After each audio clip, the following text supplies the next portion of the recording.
All right, well, as you've heard me say before, this type of weather where cloudy, light rain, cool, my favorite temperature weather to be out doing nursery stuff. We just rolled into May here.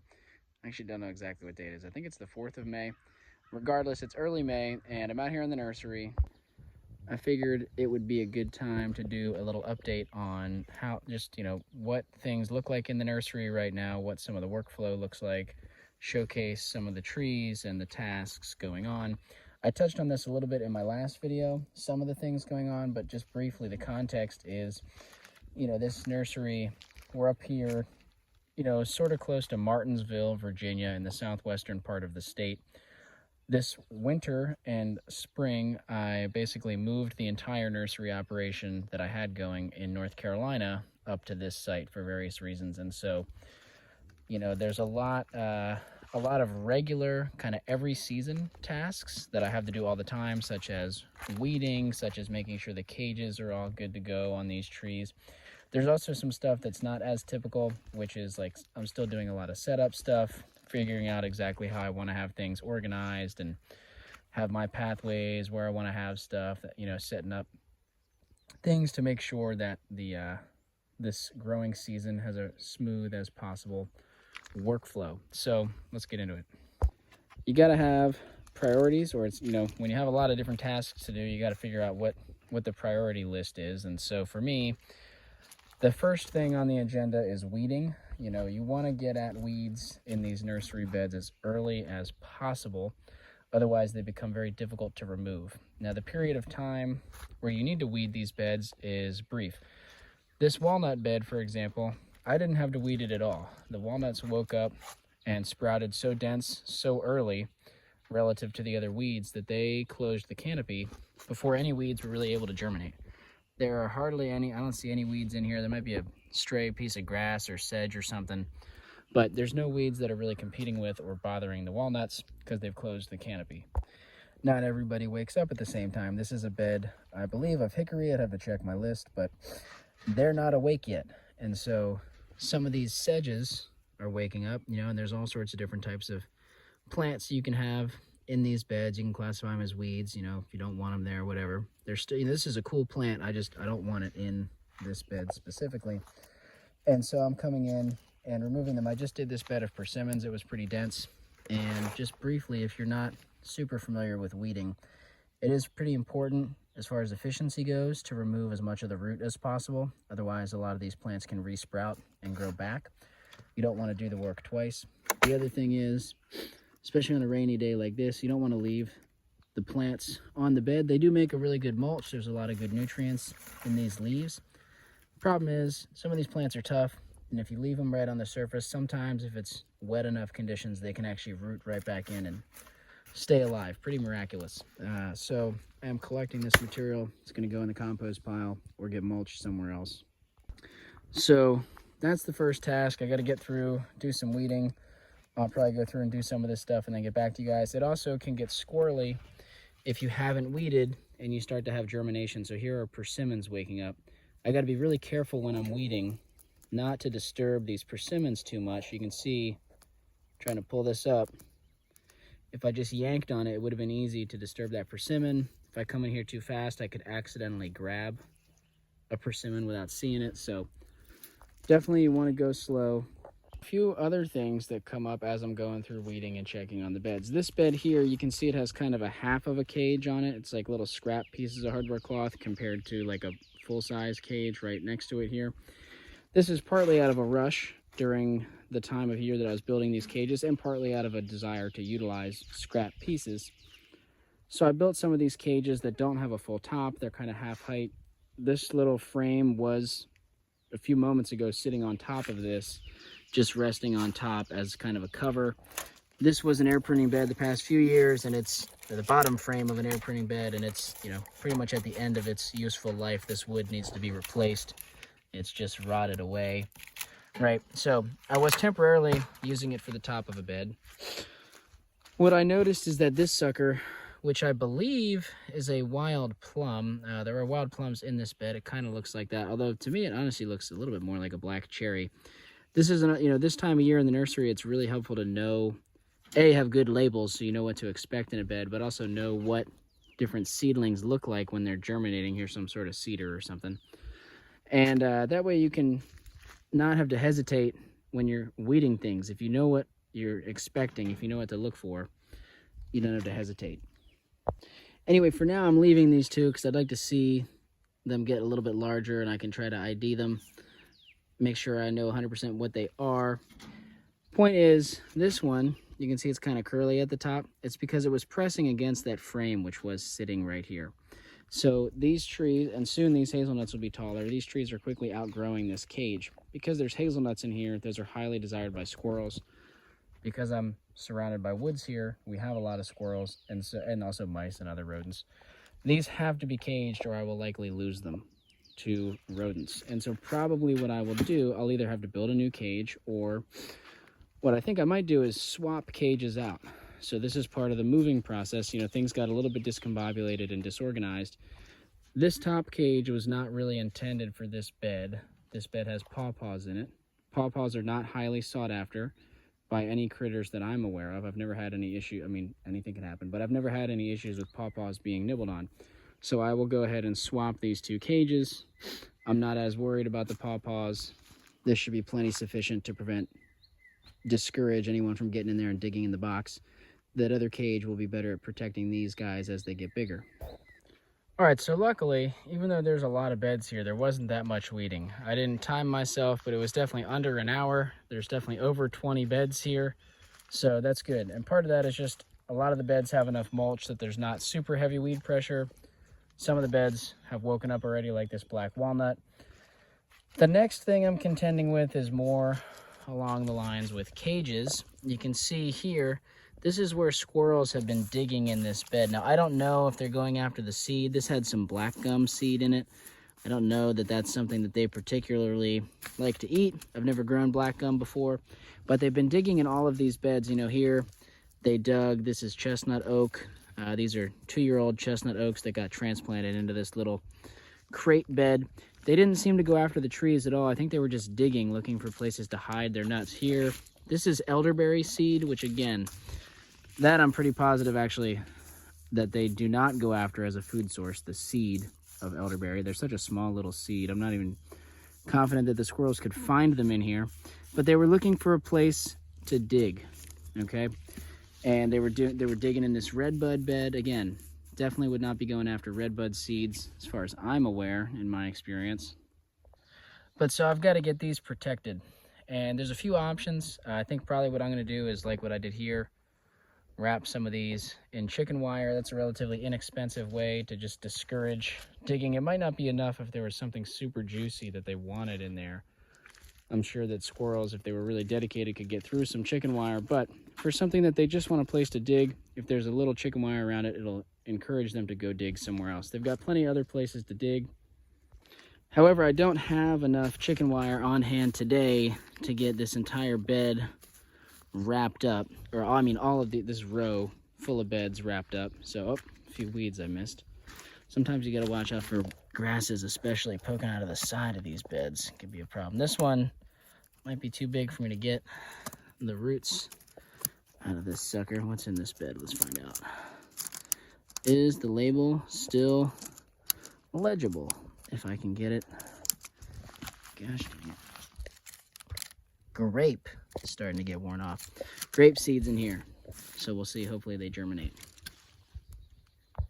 In a pinch, since I don't think I have time to go to the hardware store today and possibly even tomorrow, I can put down this chicken wire, put a few bricks on it to weigh it down. Same here, scrap piece of hardware cloth. And this is protecting some of the beds, not all of them, and I'm kind of trying to prioritize what are the seeds that I'm most concerned about. Again, they have not germinated yet, so I can get away with just putting this flat down. You know, as they germinate and pop through, and actually this is, I'm not really sure what this is. This was just laying here, but you know, as they germinate and pop through, you're gonna wanna get this lifted off and get a proper cage on here as fast as you can. Otherwise, you know, they'll get all tangled up. It'll be impossible to get them out of that wire if they all punch up and grow through it. It could be a big mess. All right, so I'm always after the nuance, and so let me just make weeding a little bit more complicated. And I'm really just sharing some thoughts, kind of how I'm thinking about things right now. This is still a very open-ended question in my mind, or questions plural. Let me explain what I mean. If you're familiar with the soil food web school of thought, if you've seen some of my other videos, you know, some parallels between those two things that I just mentioned are polycultures, diversity, and plant cover are really important. And so even just looking at this, you know, what some might consider a weedy mess over here, in a lot of ways, what's going on here is really good because there's a lot of plant diversity. There's pretty good ground cover. There's not a lot of exposed soil that can be damaged by UV rays, evaporation, compaction from rain, so forth and so on. The diversity in here is supporting a diversity of insects, but it's also supporting a diversity of microbes underground via different exudates that the plants release and extrude through their roots.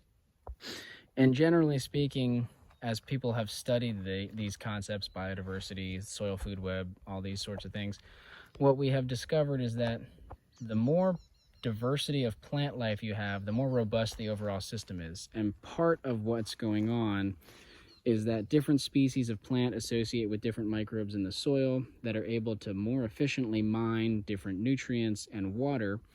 All these plants are connected in various ways, mostly through the microbes, through things like mycorrhizal fungi, but also other means. And there's all sorts of exchange of water, nutrients, everything. I'm not saying that every single plant is connected to every other plant. In some cases, every plant in an environment may be connected. In others, maybe only some of the plants are connected. It all depends on the environment, the microbes, how long it's been without disturbance. This is very nuanced. It's not as simple to say that every plant can talk and exchange exactly what nutrients they want. But as you increase biodiversity, the ability for the system to have exchanges like that increases. Okay. The reason I bring that up is because I'm over here creating pure beds of one species of trees for the most part. There's some beds where I have, 2 or 3 species of trees in a bed, but I'm removing all the annuals and all the other perennials that I don't want in there, making it almost a monoculture. In some cases, definitely, like within the actual bed, it's a monoculture. This whole space has a lot of different species, but each individual bed is low diversity, right? This is just walnuts. Part of me is tempted sometimes to leave the weeds because I know that certain plants play well with seedling trees. When I'm trying to establish a seedling tree out into the landscape, there's certain plants that I'm really excited when I see them move in because they're going to prevent other plants that can be more problematic, right? All of these things, there's checks and balances, there's nuance to it. Many seedling trees don't compete well with grasses. Okay, grasses can really be problematic. They can slow down or stunt seedling young trees, whereas a taller, older tree has no problem coexisting with grasses, and oftentimes grasses and trees can actually be symbiotic together. But again, that applies once the tree is mature, and this also, there's other factors that play into how that relationship works or doesn't work.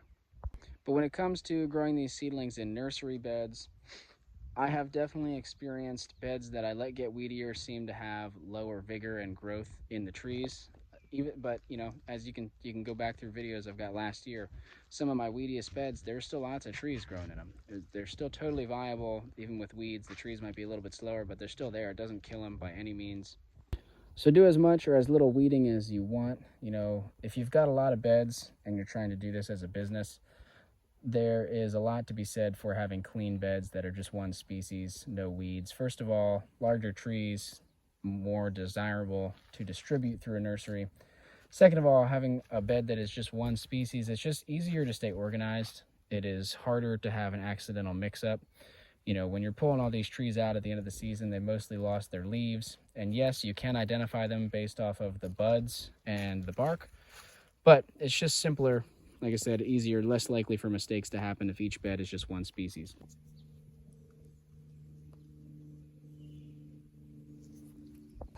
You may have heard of the American chestnut, which is, they call it functionally extinct, but they're still out there in small numbers, surviving and making seed. They were affected by a blight in the early 1900s, as well as just really terrible logging practices ever since the arrival of Europeans.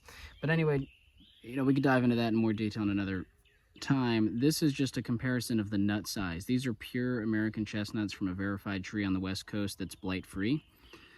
These are hybrid chestnuts, hybrids of American and various European species that come from Badgerstat. There's some bitternut hickory there and a few Badgerstat chestnuts here. Or, I'm sorry, hazelnuts. These are the Badgerstat chestnuts. These are the Badgerstat hazelnuts. These hazelnuts, again, they're a hybrid of both American species. There's the American, the common wild American, there's the beaked hazelnut, and then there's the European hazelnut. Kind of funny spacing in this bed, you know. This is what happens when I'm at the end of my seeds. You know, I don't have a large quantity of these types of seeds, but I want to keep them separate. And so I have a really big gap between the two types of chestnuts because they will be difficult to differentiate when I'm not looking at the seeds. I've got a line of hazelnuts in between because there's not a whole lot of space, but I had a few of these Badgerstat hazelnuts that I want to keep separated. And then I had a few bitternut hickory left, just one little row. So I don't love having multiple tree species in the same bed because it can get difficult to stay organized, but sometimes to utilize space efficiently, I have to. Same thing over here. These are just some seedlings collected from a friend of mine from some chestnut trees in the suburbs, likely of hybrid, most predominantly Asian genetics. These are some hazelnuts. I got to check the actual label. They're from Buzz Fervor. I don't recall the exact variety. These are some Red Feather Select from Farrellwood Nursery. Great place to go check out. Again, I only had a few seed and some mocker nut hickory that I collected. So kind of funky spacing, you know, multiple species in the same bed. I'm trying to give everybody enough room that they should be happy. General rule of thumb I try to follow when planting multiple species in the same bed is that species with really aggressive roots, trees that are very fast growing, such as black walnut, peach is another example, black locust. These trees can grow very fast. They have very vigorous root systems, and as a result, look at all these little baby red buds popping up, little heart-shaped leaves.